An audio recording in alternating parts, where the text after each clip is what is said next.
Welcome to Onivia Highlights. These are the best highlights of today's LPL 2025 Split 1. I think they come away forcing EDG to potentially lane swap in LoL Esports because it was during the COVID era. But he's been around for a while. And stuff like his Azir and his LeBlanc and his Akali have been timeless. Won that game on the Akali just last time. Dive coming through onto Zerka potentially, who doesn't stay under turret. Sees that there's a 4-man. EW, very good defensive stats. ZDZ joining the dive. But now you're giving Caitlyn a chance to hit this bot tower. So, top lane is even in XP. Bot lane's slightly in favor of Photic. And the plates will be easier there too. And swaps maybe.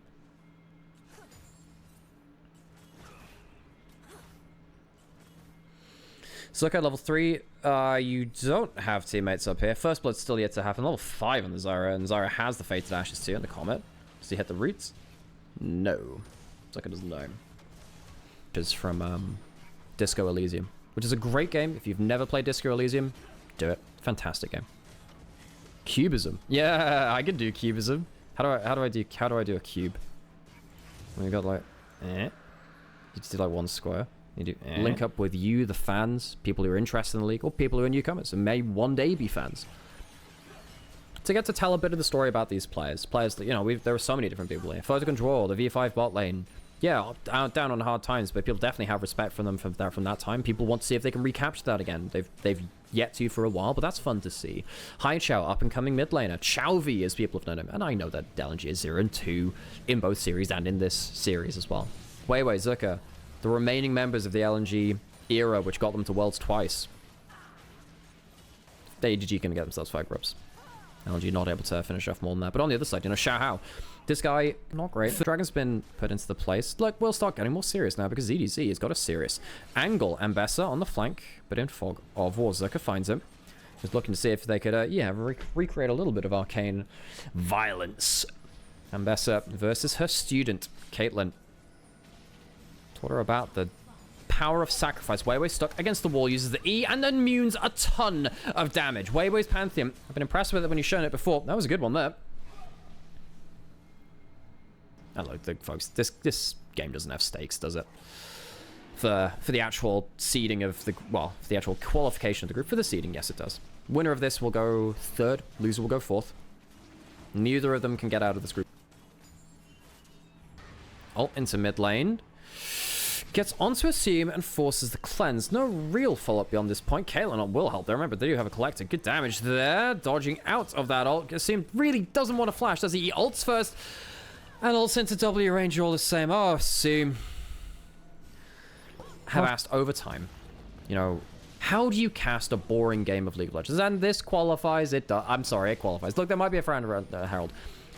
I like casting boring games because it means that me as a caster, I can make it enjoyable for you at times. Hopefully the gameplay will get a bit more. And as we're grouping up here, probably getting towards that point too. Weiwei does have flash, does have the empowered ability. Hai Chao is also on the flank. Does he get seen?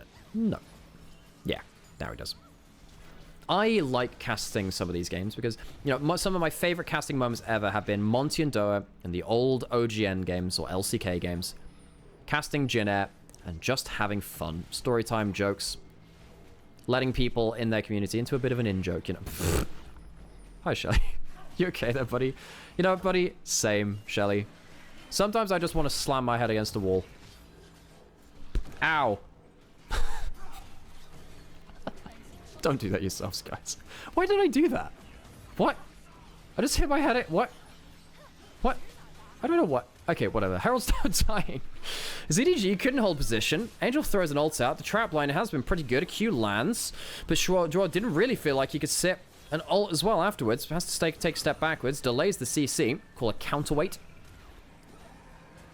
Atacon spawns. ZDZ still not... Oh my god. Neither of these teams know how to play around an objective. Weiwei goes and forces the issue instead. Flash away from ZDZ as the Grand Starfall comes through. Weiwei got himself... he got the blue smite. That's where the move speed increase came from. The Gust Walker. Gust Walker. As, it's the sequel to the Hell Walker. You know, cousins of the Doomslayer.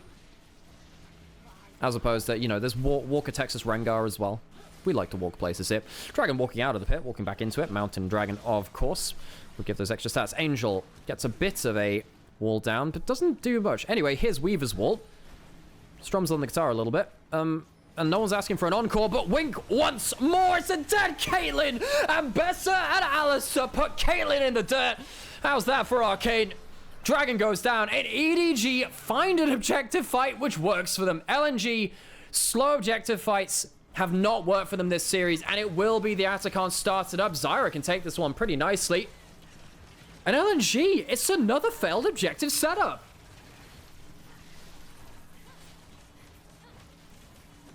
Atacon going down. EDG don't have to worry about a Baron response. Baron hasn't spawned yet. LNG, what are these objective setups? They have been really... He's on a bit of a solo mission. Where is he? Angel. I mean, he has Atacon. Maybe that's the play. Just say, well, use the HP. Look for a fight. 40 seconds left on that. I guess he does force the issue. Teleport back in. Wink has ult, pops it early. They still have 30 seconds on the G. And Ambesso wants to make good use of it. Zucker pulls him back, and he will get the withdrawal. Haichao will get some kills. Remember, folks, you do withdraw, but you still give over 200 gold per takedown. And some XP as well. It will be a full team. Not quite ace. Full team withdrawal. Is EDG go back, which will make it easier to walk out of the public execution. But if any CC lands... Good luck to that bot lane. Are we getting any sort of big play here? Ult misses from ZDZ, flashes away, uses the Eclipse. Aurora gets the ult down. That's a lot of damage, and I'm sorry, Ambessa. This Wolf looks like they are going to be rejoining Kindred. Weiwei gets a kill. Second kill of the game. Baron started up on top side, though. Xiaohao uses his ultimate. There's no ult. Weiwei doesn't have his ult. Big ult coming through from Photic. Baron goes down. Will this be the third kill? Assumed lives! And it will not be the feats of strength for LNG. 2-2. EDG lose Ambassador on the bot side where they're meant to be, of the timings. This is one of the bonuses of having stuff like the Kai'Sa semi-global and also Zyra being able to just take objectives so quickly. If the enemy team is unsure, Zyra forces the issue, and if you're out of position, well, you've lost the objective. Dragon goes down now as well. 2 Mountain Dragons, that extra resist. Ult across, teleport coming back in. Is this it? Can LNG get themselves the pride victory for that? Big ult used onto Zucker to delay him. Not really much beyond that point. Wink. Zucker. Who dies first? Who gets the feats of strength? Well, Alistair's going in, but the ultimate is running out. Can LNG get it? They can! LNG might lose the game, but they get themselves 28-minute feats of strength. The latest I have ever seen in pro play. EDG, they lose themselves their support after LNG teleport behind them as they pushed in. LNG get 1 kill, and they get Reaver out. Build recently too with WMAX. We do have a fight coming in. Assume, oh, he's missed the WR though. It doesn't matter about build if you're missing your skill shots. Assume goes in. Assume is still alive though and gets the kill on Aurora. Who cares about the W, I suppose? Well, you play around the Kai'Sa, you get plasma on someone, you press your W to start the animation. It looked a little bit awkward after that. Photic with the Collector, so nearly gets the kill, but instead puts themselves out of position. Photic's photons are no more. He is unseen, put into the death realm. Kai'Sa will die, but at what cost? LNG, it has been a dark night full of terrors for them, this split. They have a single game win in split 1 of LPL, and it looks like it is going to remain that way. EDG, significant advantages across the board. 5 grubs. No Baron this time, but they will break the base and take down the mid lane inhibitor turret. EDG, not going to say it's been a great split for them either, but it has been better than LNG's, and they're proving that important. Because you get to just spawn a ton of them. And that's where a lot of your DPS comes to for objectives like this. Xiaohao. I said Xiaohu for Xiaohao for a while.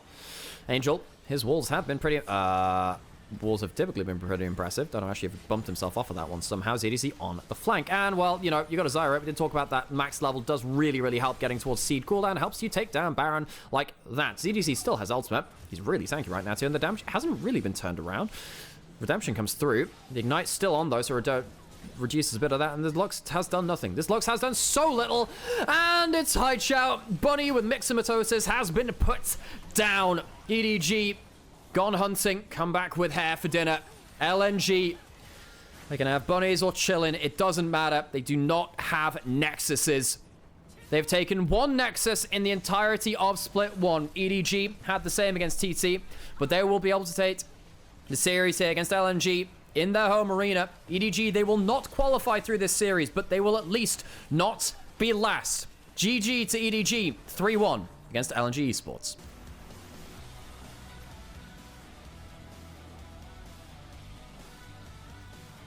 Angel opening Pokemon more riveting than LNG.